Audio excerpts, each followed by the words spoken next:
ওয়ালাইকুম এভরিওয়ান, কেমন আছো সবাই? নিশ্চয়ই ভালো আছো। আমিও আলহামদুলিল্লাহ ভালো আছি। চলে আসলাম একটু ভর্তা নিয়ে। সবাই আসলে আমরা ভর্তা লাভার।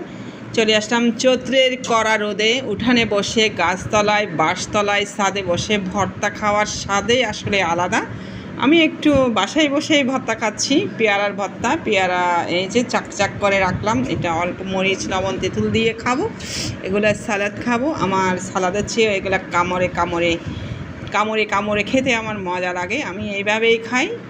আপনারা কিভাবে খান? সাথে তো সরিষা আছেই, হবে ইনশাল্লাহ। সাথে থাকুন, আপনাদের সাথে শেয়ার করছি একটু ভর্তা। অনেক মজা। বিসমিল্লাহ। আসলে পেয়ারাটা অনেক মিষ্টি ছিল, অনেক মিষ্টি।